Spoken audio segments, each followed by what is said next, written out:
Delighted that so many of you have come to this session. It's my privilege to introduce to you our workshop leader today, Father Sean, is it Levine or Levine? Sorry.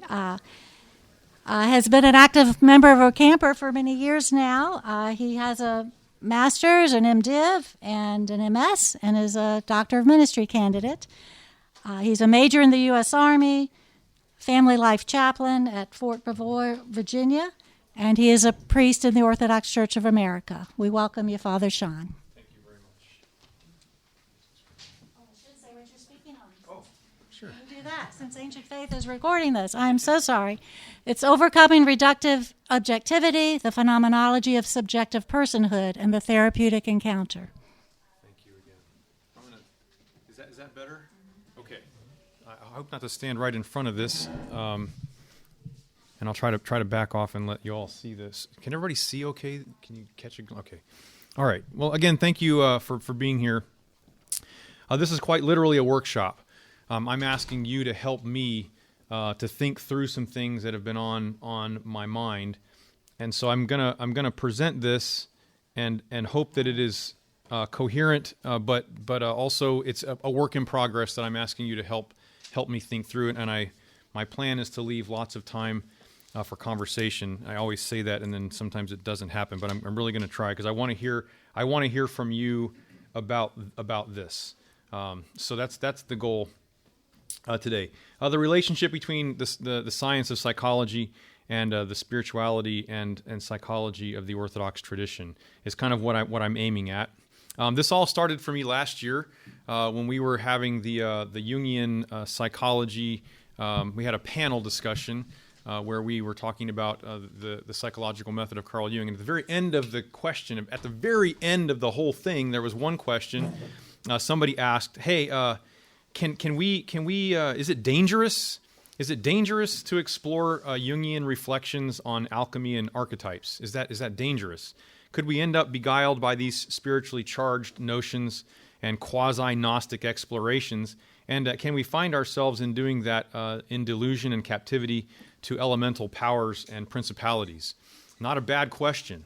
That's an important question. Is this dangerous? And we all kind of sat quiet for a minute, and then I took the mic and I simply said, as long as we are grounded in the ontology of the Orthodox tradition, we should be somewhat fearless in our explorations. Like we can explore as long as we're grounded.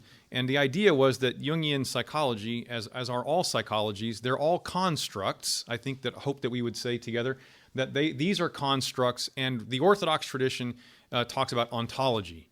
The ontology of the uncreated and the ontology of the created in relationship within the Orthodox tradition. There is an ontology, a beingness that we are committed to, that grounds us in reality, and then we can go ahead and explore various theories and constructs and lenses and ways and possibilities, perhaps even some interventions. And we can explore those and work with them, and we will not have to worry about becoming pulled away or taken into some kind of dangerous place, so long as we remain grounded in orthodoxy.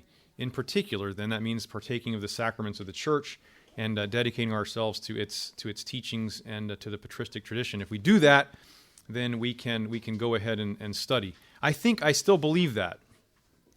I believe that is the case. However, it did inspire some further inquiry for me. It begs the question, how does secular materialist psychology interact with Orthodox spirituality? What cautions should we attend to in this work? More closely related to the theme of this conference, how do we avoid the inherent isolating and aggressing tendencies of materialist science when working with psychology in an Orthodox setting? How can we use scientific psychology and not abandon the only hope that we really can truly offer to anyone, the hope of communion, as opposed to the secular humanist vision of psychological wellness? Those two things may not be entirely commensurate. It's upon this that I'd like to reflect today together with you, and then ask for your reflections on what I have to present. So first, I just want to be clear about some guiding assumptions that I take for granted. These are things that I assume, and maybe we agree on them, and hopefully we do, and if not, I just want you to know where I'm coming from. One, we want the best for our clients. I'm speaking particularly about psychotherapy, but I think that goes across the board to anyone who's trying to help anybody. Whoever approaches us for help, for guidance, for healing, for that sort of thing, we want the best for them. What's best for our clients, for us, finds definition in Orthodox Christianity. So that is the guiding presumption that we are Orthodox Christians, and not just Orthodox Christians doing somebody else's work, but Orthodox Christians doing the work that we're doing within the Orthodox perspective. So what defines best for people is part of our tradition. Orthodox Christianity establishes a distinctive theologically oriented anthropology, without which we cannot function with integrity. That's part of our Orthodox Christianity, and His Grace mentioned this last night, that this is, I guess I hadn't heard this before last night, this is one of the most now studied elements of tradition, of Orthodox tradition, is our anthropology, the anthropology of the Orthodox Church. So the view of the human person that Orthodox Christianity establishes is for us important. The heart of that anthropology is being created in the image of God. Does anybody speak modern Greek in here? Modern Greek, anybody? Okay, so my pronunciation cannot be thrashed, at least now. Great. The second phrase, it's in Hebrew, I can't read that. Genesis 1:27, but then also the second phrase, kat ekona theou epiesin avton. He created him, humanity, according to the image of God. God created him. And then the second phrase, which I will not burden you with my Greek, male and female, he created them. That's Genesis 1:27. That's paramount for us. Humanity is in the image of God. So that's an important part of our theanthropological commitment. Image and likeness of God explodes all materialist presumptions about the human person. I take that for granted.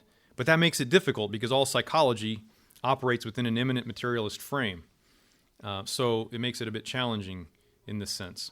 Next, we can only facilitate what is best for our clients if we approach them in a way that aligns with their actual constitution, who they are. So if you approach somebody as a brain without a heart, you're probably going to mess that up. That at least from an Orthodox perspective. The question, who is it that I'm treating? Not necessarily what is it, but who is it that I'm treating? Not who's their family of origin, where do they come from, but who? What is this in front of me? Strikes at the core of all psychotherapy. If you don't really know what you're treating, then you might miss. It's an important thing to know what it is that you're dealing with. Psychology, this I take for granted. Psychology functions as an applied philosophy. Psychology is an applied philosophy / theology. Psychology is anthropology. And for the Orthodox tradition, psychology is theanthropology, based on the theanthropos, the hypostatic union of the God-man. No vision of humanity that doesn't take Christ seriously is worth attending to for us. Orthodox psychotherapists seek to explore, I'm not going to read slides to you for the whole time, I promise. I just want to get these out of the way. Orthodox psychotherapists seek to explore and operationalize various constructs, theories, interventions, while remaining anchored in an Orthodox Christian ontology, the theanthropology we just mentioned. Ostensibly, remaining anchored in this ontology, best described as, and we'll talk about more of this in the minutes to come, described as phenomenological vision of life grounded in incarnation. This allows the Orthodox psychotherapist to explore and deploy the pseudoscience of psychology. You'll quickly recognize I don't consider psychology, strictly speaking, a science. Without succumbing to the inherent materialist reductivity that governs psychology's worldview in general. I think that's the end of that. Okay, so those are some things I take for granted and that I may not defend very, very strictly in the minutes to come. They're kind of in the background. The goal that that we're reaching for here, explicating this endeavor under the rubric of phenomenology, will assist us in avoiding the violence and isolation perpetrated by the objectification of the human person that seems to me somewhat inherent in the materialist assumptions of modern practices of interventionist psychology. The human person is a problem. I am going to solve it. Versus the human person is a mystery. I will never get to the bottom of this. We want to care for others with a humanity-affirming therapeutic attention that maintains the profound and irreducible subjectivity of our clients. Not to do this, I'm equating with isolation, with the idea of isolation and violence in the psychotherapeutic world.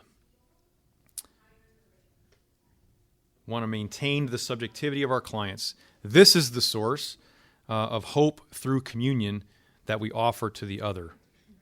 And I'm going to suggest that there is a therapeutic approach that will hold all of this together, and that if we are holding at least this last bullet, if we're holding this as an important attempt, then perhaps as we borrow from other models, whether it's psychodynamic or cognitive behavioral or whatever it might be, that we have this as our primary goal, then we will more than likely avoid falling into the sand traps that are rather strewn about randomly throughout the world of psychology and its scientific approach.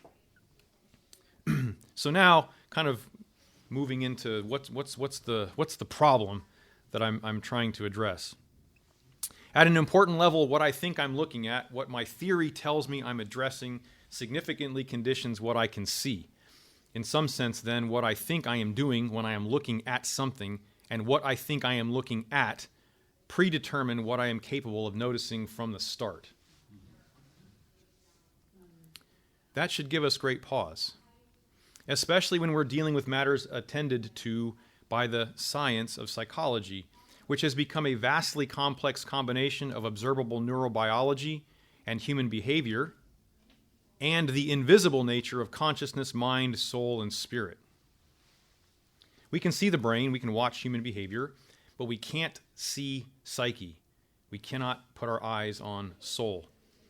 When we attempt to ascribe meaning to observables, the observable nature of the phenomena does not, by virtue of being visible, eliminate the problematic characteristics of this endeavor. Just because you can see it doesn't mean you can see it properly or that you will not ascribe meaning to that in a way that is not helpful. And if you're coming at it from an Orthodox Christian perspective, you're going to come away with one set of observations. If you come at it from an experience of materialist science, you're going to have a different vision. This is true for things we can see.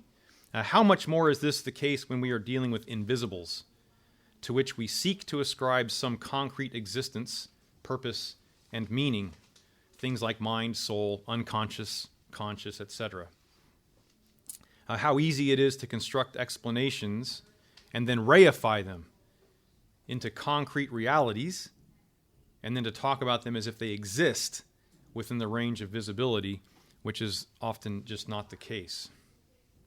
We are building constructs, and we're using the imagination to do that when we're looking at things that we cannot see.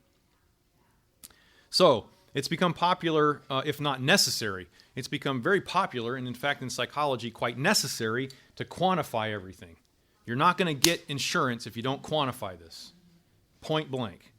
And so even psychodynamic psychologists, I just read something, I think it was actually called Practical Psychodynamic Psychology, PPP, or Practical Psychodynamic something. And it's because they're shortening the time that you spend with the client. It's reducing the number of, it's basically a reduced version of this, of psychodynamic psychology to make it palatable for the insurance boards. So it's become very, very important to do that. Yet, many important things defy quantification. They just don't submit to it. Modern psychological methods and theories gain credibility when the interventions to which they ascribe achieve the status of evidence-based treatments. Evidence-based treatments. Big deal. And this status can only be attained through the scientific method, which rests on visible, measurable results that affirm a hypothetically predicted outcome. And you got to be able to produce that over and over and over. It becomes a generalization. Yet, as has often been noted, and as we see in Einstein's quotes here, some important elements of human life cannot be measured or quantified, and the application of measurement and quantification to the highly complex phenomena of life can yield potentially deceptive results. We are talking about invisibles that first appeared in the world of speculative philosophy long before they found a place in psychology.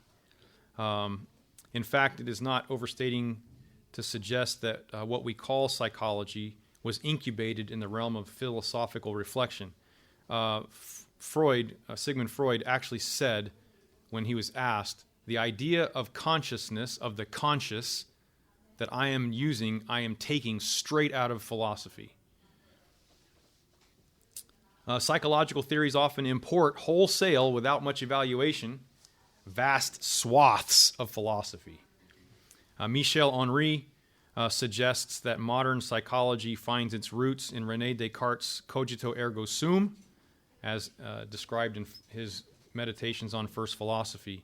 More specifically, Andrey says that a lot of modern psychology has emerged from the inability, starting with Descartes himself, to recognize the radical nature of Descartes' phenomenological intuitions.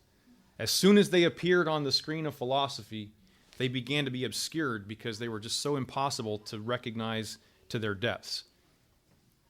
This misperception of the phenomenological intuitions has led to some real problems. Michel Andrey would suggest in philosophy. Michel Andrey is a phenomenological philosopher. He died in 2010, I believe, and turned his work in the direction of Christianity in the last decade of his life, writing a trilogy, I Am the Truth, Incarnation, and the Words of Christ, where he applied his phenomenological method to largely the writings of John the theologian. Father John Bear, who was mentioned last night by His Grace, has done tremendous work in bringing Henri's vision of Christianity, out into the public realm of discourse at this point. So, Henri suggests that modern philosophy finds its roots in Descartes and largely in a misperception.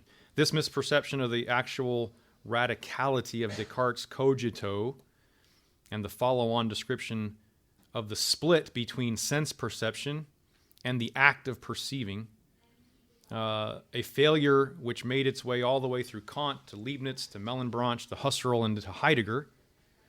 This misperception, this inability to really deal with the real radical nature of Descartes' initial intuitions, sets modern psychology on the foundation of a profoundly incomplete philosophy. In short, all of modern psychology rests on a shifting philosophical sand, the legacy of René Descartes, the Enlightenment, and modernity. So this is a problem. This is what I'm moving now toward what I see as the real issue that I'm hoping to provide some meager sense of resolution to, and that I would like to discuss further. So this is what's happened. This is problematic. It's a problem in that visible verifiability that has been so successful in creating rocket engines and medicines to cure diseases does not smoothly transfer to working with the human person in general, and the less to working with the invisible elements of mind or soul or spirit.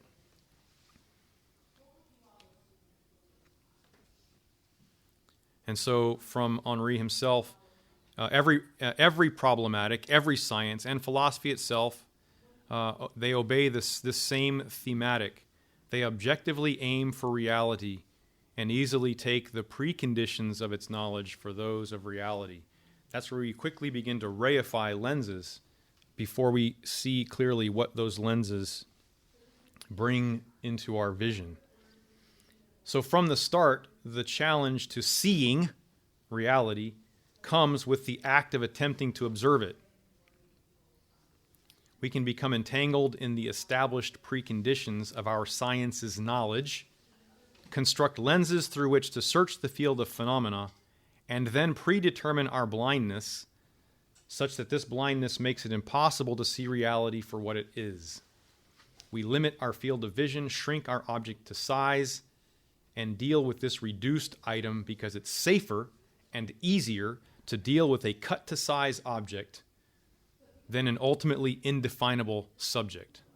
That's probably the problem I'm really looking at, especially with human personhood and with the matters of the soul. Again, this might work relatively well for the study of phenomena in the hard sciences, but it seems dubious at best in the social sciences, and one all too easy to adopt. It's just too easy to go with what I can see. In short order, just over 100 years or so, we think we know what we are dealing with when we approach the conscious and or unconscious mind. And all manners of psychological theories have leapt onto the stage that take one or both of these constructs, conscious or unconscious, these fictitious elements of the modern materialist presupposition into account. That's a construct. You can't see the unconscious mind. You can't see the conscious mind. And so we are operating with an image. We're operating actually largely with a story. What if we're just telling ourselves elaborate and ultimately indeterminable stories? What if there exists in this venture way less science than narrative? And then what of competing narratives that align more authentically with our primary allegiance, Orthodox theologically conditioned anthropology? We have just a vast array of competing stories. Some of them put themselves off as science. It's a science. You can't controvert that. Oh, yes, I can. You know, that's the thing. And so there is the narrative of scientific verifiability. Look, I can see it. There's a repeated pattern of behavior. It's caused by this. Caused by this? The only thing that I learned from taking statistics, the only thing, because I couldn't do it on this board right now if you put a gun to my head. The only thing I learned from statistics is that using statistics, you cannot prove causality. You can demonstrate correlation. And then between what you are observing and what you correlate that to mean, there's this tiny little space, and in that space you can fit the whole universe. It looks small, and everything can fit in there.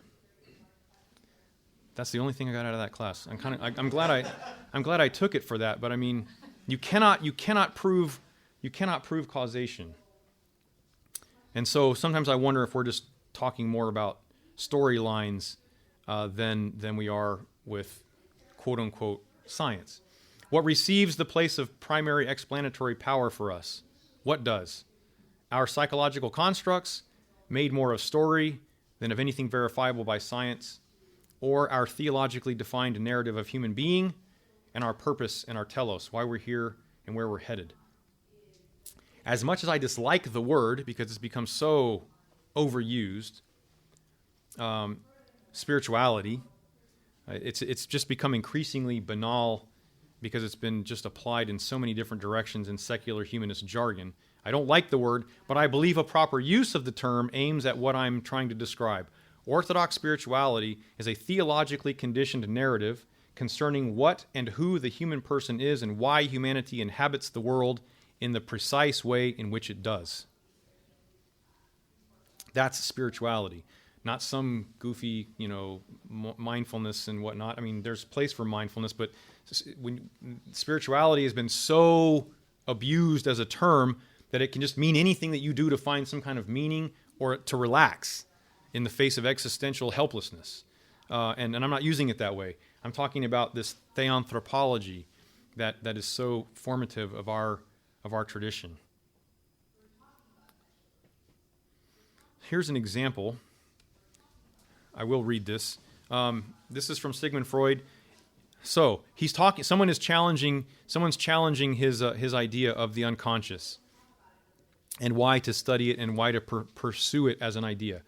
A gain in meaning and connection, however, even though this might seem a dubious project, he says, a gain in meaning and connection is a perfectly justifiable motive, one which may well carry us beyond the limitations of direct experience. When, after this, it appears that the assumption of the unconscious helps us to construct a highly successful practical method by which we are enabled to exert a useful influence upon the course of conscious processes, this success will have won for us an incontrovertible proof of the existence of that which we assumed. That's a really strong statement. We become obliged then, to take up the position that it is both untenable and presumptuous to claim that whatever goes on in the mind must be known to consciousness. And thus, he proves the existence of the unconscious mind. The entire field of psychoanalysis and psychodynamic psychologies rests on this assumption, an assumption that cannot be empirically verified. That it had, has, and gains explanatory power as a theory, the theory of the unconscious mind, might merely be accounted for by the role the theory plays in the narratives to which the analyst and analysand attend, and in which they see themselves living, largely conditioned by story. Indeed, analyst has control of the narrative. The analyst does not control the approach of the patient to the analyst for therapy, but can quickly capitalize on this approach by contextualizing it in a psychodynamic, psychoanalytic narrative, or by building on the explanations of a patient who knows enough about analysis to try it. They already have some kind of predisposition in this direction. In either case, the unconscious represents an assumption upon which a construct is built, and then the construct is tested in a context that virtually guarantees its verification. It's a circular and symbiotic relationship established in a narrative of meaning, all of which continues to be self-referentially affirming. Just running around in a circle, proving what I think I see. And this is deeply problematic, as this quote from Michel Andrey seems to suggest for me. The reference of objective reality to its formal reality as the reality of the immediation constituted and defined by it, this is effaced in favor of its reference to the form of seeing alone. So that which I can put my eyes on is privileged over what something might actually mean objectively in its immediation, in its reference to itself, in its phenomenological existence. The idea's formal reality, the form of perception, as Descartes continues to say, now tends to designate nothing but that form of seeing and seeing itself. The form and the seeing are coalesced. And the amphibole, the equivocation that we see in Descartes, the immediate reabsorption of seeming to see and seeing in his first meditation on first philosophy, gives way to concealment. Suddenly, you're unable to see what you're trying to look at because you have been captured by its initial projection. The destiny of Western thought, especially Cartesianism, is forged on this concealment, on the concealment of the real behind the projection onto the screen of the horizon of visibility, what one can catch with one's eyes. It's concealing reality, not revealing it. You can't see me. What you can see is what is projected of me out in ecstasis onto the horizon of visibility. But you can't see my soul. You can't see me. You can only see what is projected before you in the light of day. And phenomenology in general has tended to get caught up with phenomena. This is Henri's criticism of modern phenomenology in Husserl and Heidegger. They're caught up with what you can see, never asking, how does it show up? And what does it actually mean? And is there something more? we become immediately captured by what we see, and it forms a concealment by way of reduction. I will take what I see for what it is, and there's much of it that I cannot see. Again, this doesn't work. This isn't so problematic when you're dealing with a virus under a microscope, but when you're talking about a human being, I would argue it's a little bit more problematic. This concealment is the result of the reduction of knowing to visible objectivity, to what comes out into the light of the visible, which actually obscures the reality of that which appears. You can't see it in its fullness. More to say about that, but I think that covers it. So, what is psychology for me? Where philosophy has failed over and over, again and again, to recognize the radical unknowability of the soul, mental sciences, in the wake of Freud's postulations, has attempted to fill the gap with verifiability through the scientific method. Since the soul cannot be seen or known, mentality has become the focus of psychology, the visibility of mental activity through neuroscience and observed behavior. It is an attempt to capture the immediation and the self-immanence of life, which cannot be seen, to capture that in the visible horizon of finitude, where seeing is supposed to be believing.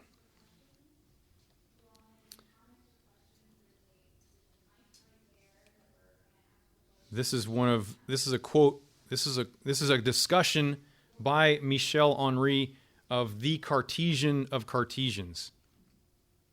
Is it not extraordinary that the most Cartesian of Cartesians was led to say explicitly the opposite of what its author said about the irreducible and incontestable phenomenon that the doctrine, cogito ergo sum, explicitly posits as its point of departure and absolutely certain support? So the Cartesian of Cartesians is calling into question this assumption. In fact, Malebranche says that the cogito is not self-evidence, and this is kind of what Descartes was saying. He said it is evidence, and one of his followers saying it's not self-evidence, not the clearest of all, but an abyss of obscurity, not a knowing, not the primary one, but something totally unknowable. Consequently, he states that soul is not easier to know than body, which I think Descartes had suggested. But on the contrary, soul is unknowable.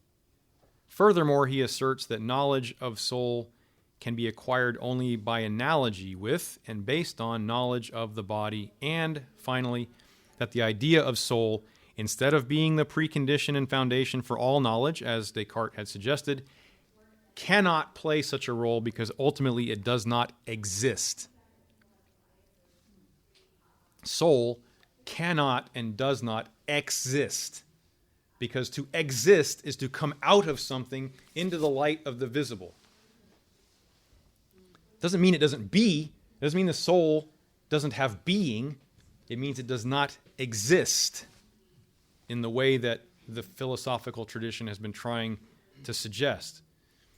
And if the philosophical tradition has landed there, then psychology says, oh, well, that's okay. We'll find a way to see it, either in neuroscience or in observable behavior. We will demonstrate it.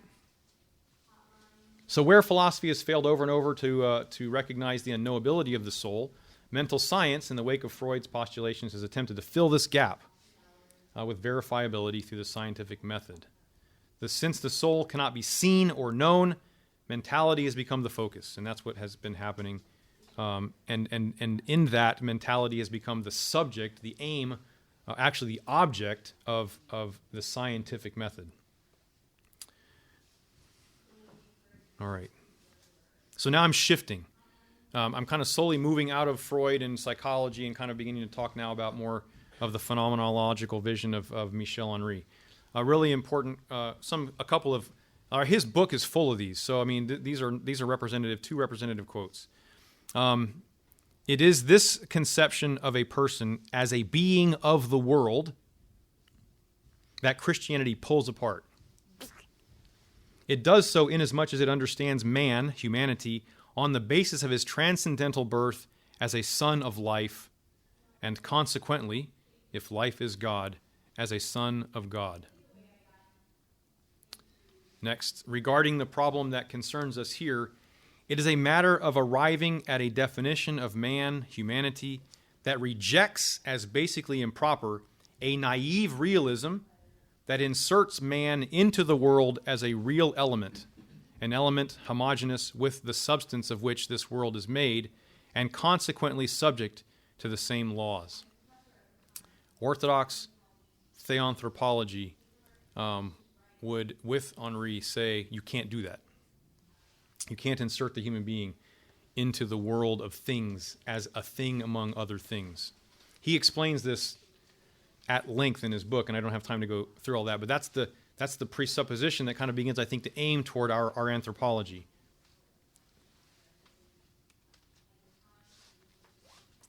Colossians 3:3.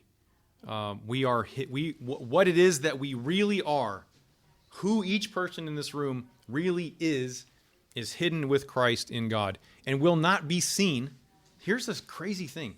Like, who we really are will not be visible until we stand right firmly in the light of Christ. That's in Revelation. I should have put that in here. There's a quote that says that we will not be visible until we are visible in His glory. So, again, we're talking about visible versus invisible. In its anthropological significance, this is the Metropolitan Zezoulis in Communion and Otherness. In its anthropological significance as well as its theological significance, personhood is inconceivable without freedom. It is the freedom of being other.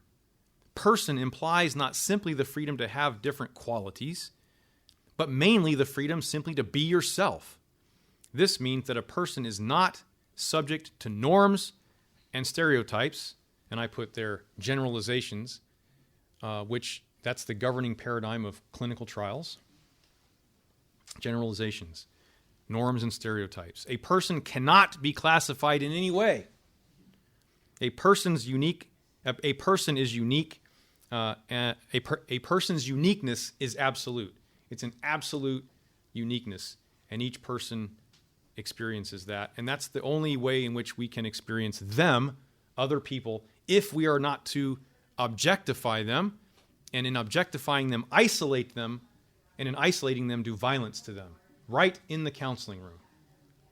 That's what I'm hoping that we would all want to avoid, but rather to recognize them as absolutely unique, and in doing so, opening the door for communion with the other, recognized not as an object of my study, but as a subject with whom I am engaged in relationship, communion, and that's hope.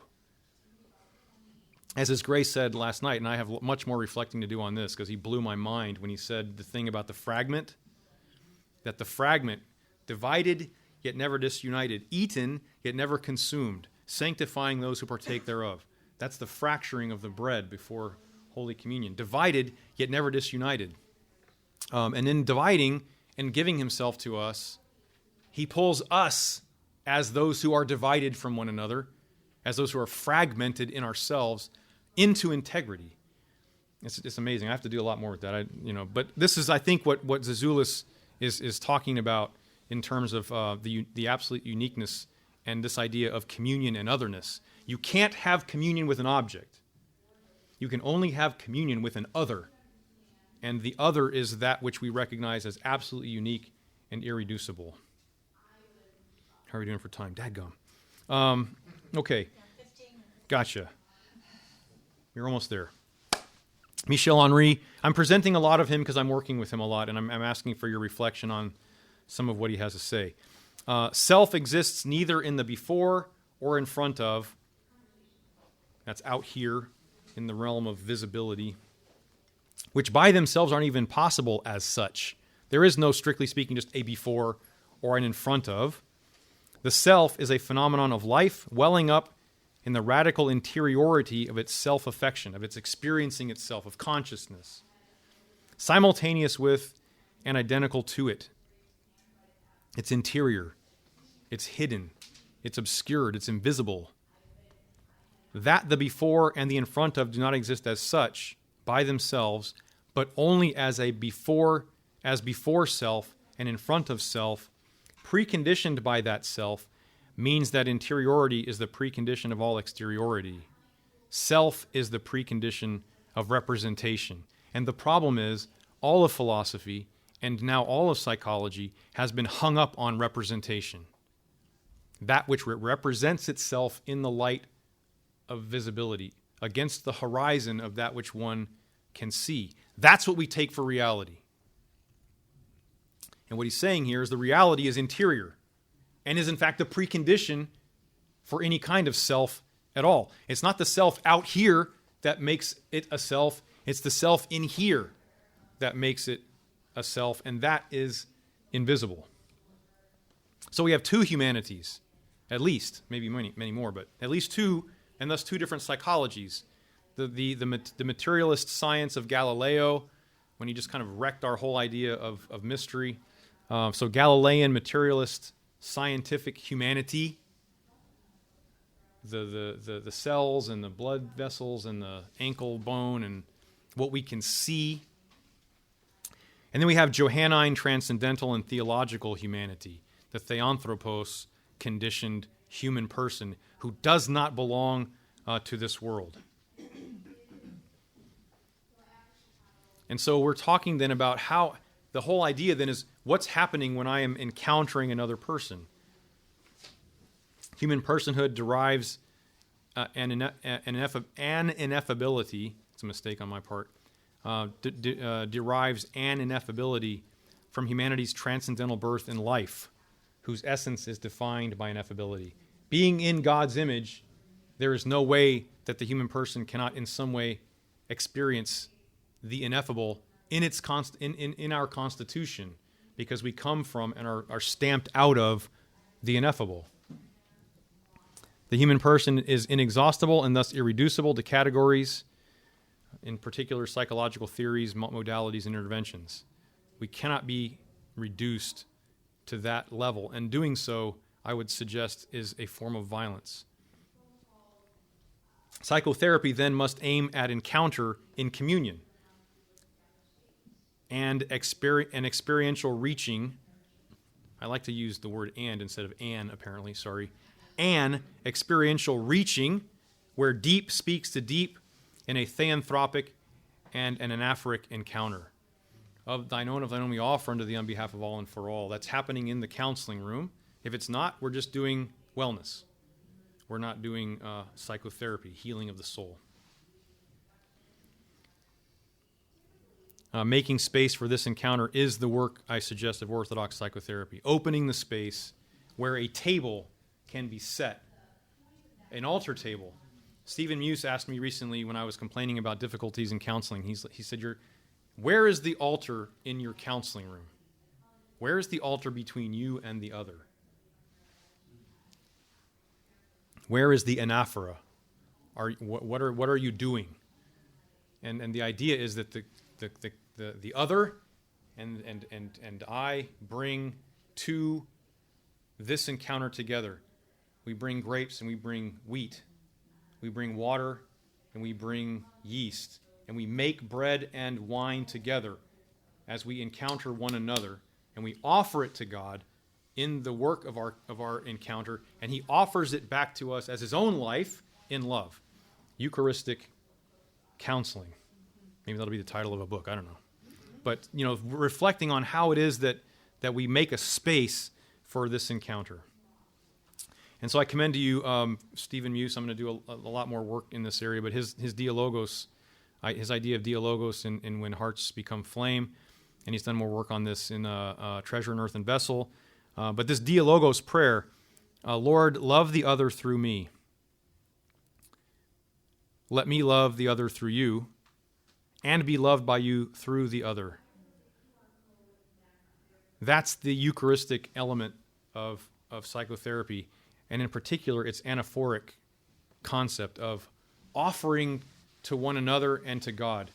God always being the active agent in the experience. So psychotherapy as dialogos, as a dialogue, as an open encounter of two others. I will never be able to know this person. I can only experience what of this human being I am allowed to address. And there's far more probably going on beneath the visible than what I can see and hear. We all know this. The presenting problem is never the problem. Very rarely is the presenting problem the problem. And usually the problem comes out about 4 or 5 sessions in at the doorknob, right? And then it's like, okay, now we've just begun. I've had clients that, the preamble to our work has been months, and then now we can get started. Now we're really opening up, because you can't just look into somebody's soul. They've got to show it to you. They have to open it before you and reveal themselves to you, because they are ineffable. They're invisible. And there's a significant element of that in our work. So that is the conclusion.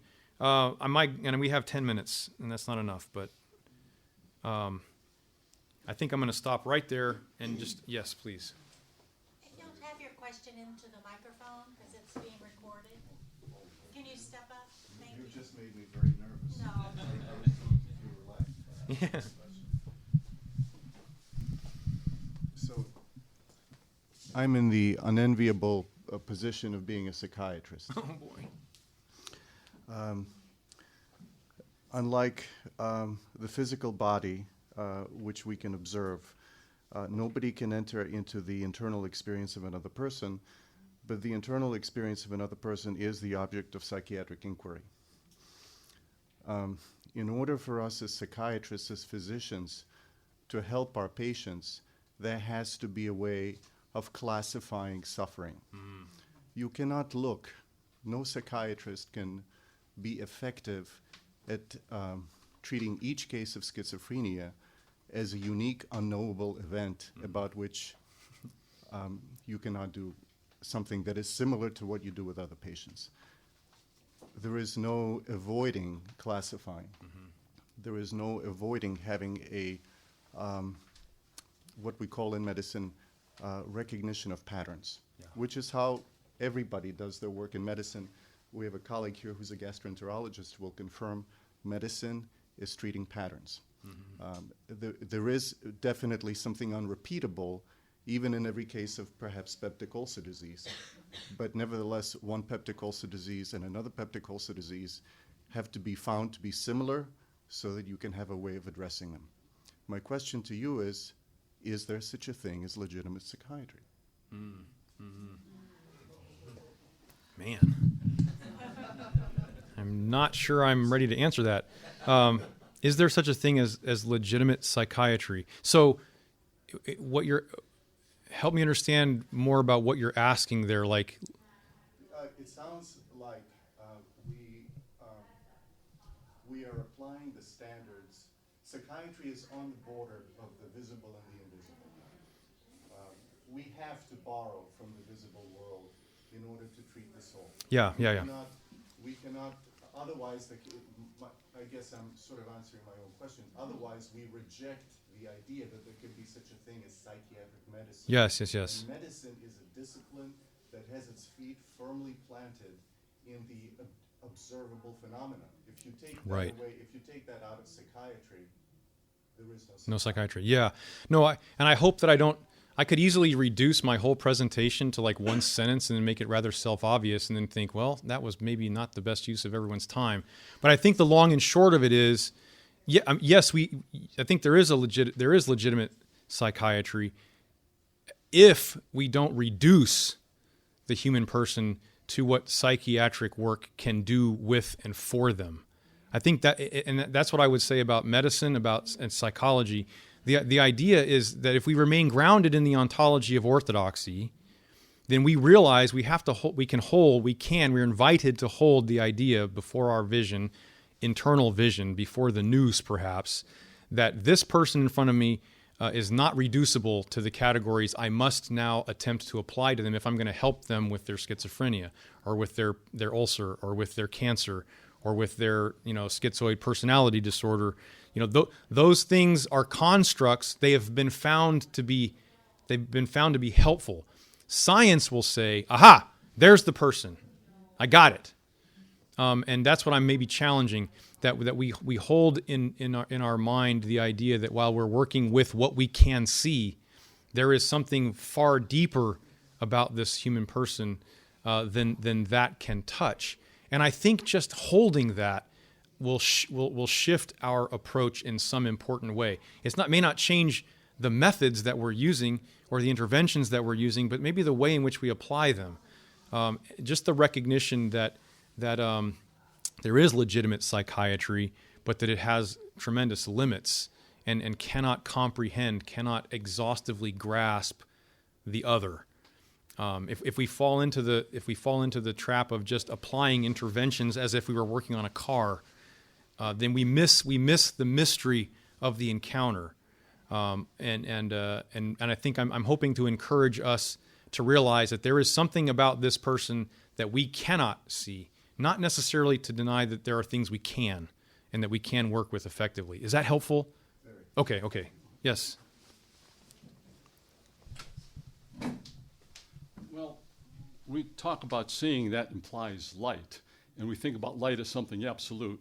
Well, we know light has their theories. Light can be a wave if it fits us. It can be a particle.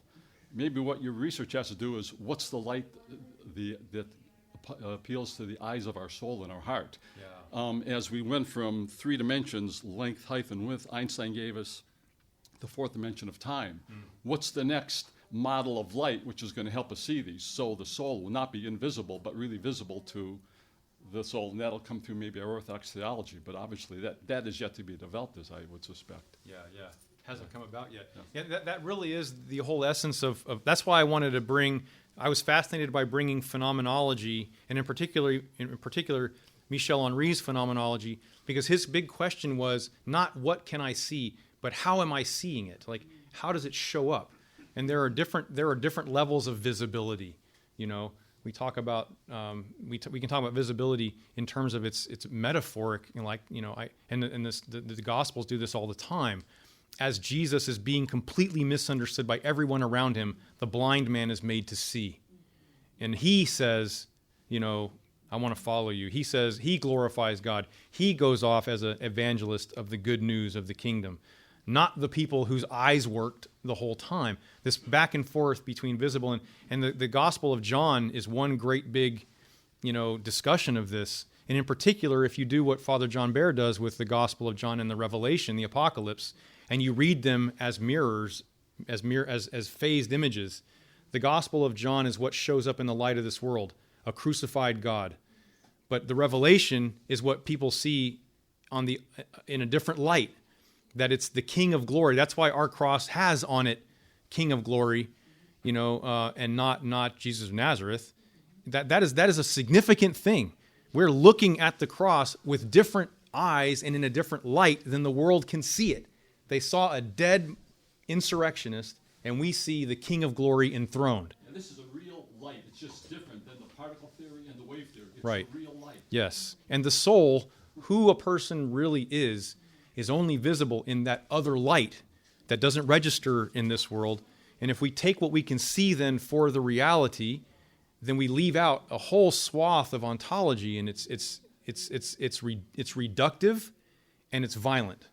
And there can be no communion there, and thus no hope, ultimately. And so I'm just, we have to see what we can... That's what Watson and Crick did the DNA. They thought they could understand life by understanding DNA, and that reductionism is wrong. Yeah, and that's the whole point of this, is avoiding the reductionism that governs a lot of the things that give us our interventions. We don't have to go there, I hope. I hope we can legitimately use the tools, remain grounded in our ontology, and have a wider vision then of what we're doing and what's happening in our encounter with the other, whether it's an ulcer or a psychiatric mental illness or a momentary existential crisis. So I think we have time for one more. Yes, sir. Thanks, Father, for your comments, and Boris, yours as well. As a physician and a scientist and living in the created world where we can clearly experiment and understand things that are created, our bodies work just like other animals, but we're different. And this is your first comment about we're created in the image of God. That's a mystery.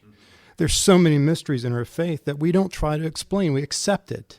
And when I became Orthodox, I understood this. I learned how there's a separation and the Latinization of the faith and how we try to logically explain these mysteries, right? And that's the wrong thing to do. So while I can treat an illness that has a mechanism, I understand how it happens, and maybe even some psychiatric diseases that way. It's a neurotransmitter problem.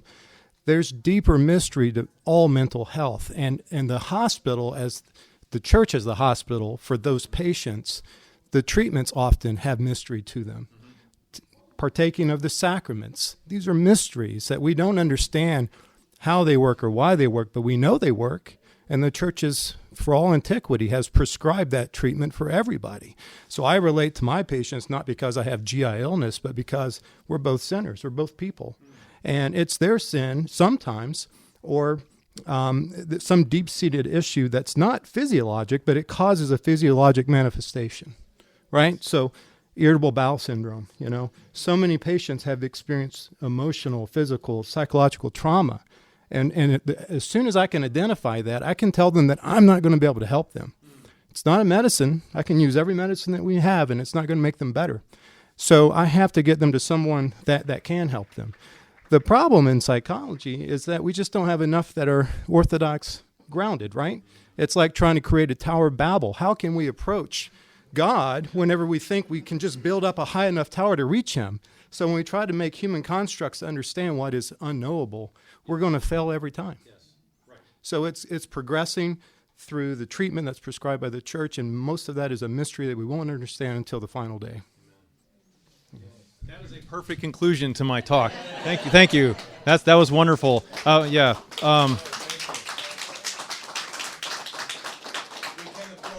Yes. Not in the church. I please, if you have other reflections, we didn't have as much time to talk together as I wanted. That's generally always the case. And so, thank you for those who made comments and asked. That was a very important question. And if you have other things you'd like to challenge me on, please do as I work, because I want to work this out. And if there's a kink in there and you see it, I would love to know it. Thank you. Thanks, Ancient Faith Radio, for being here. And thank you, Miss Brenda. Thank you, Father Sean. Yes. God bless you. Thank you so much.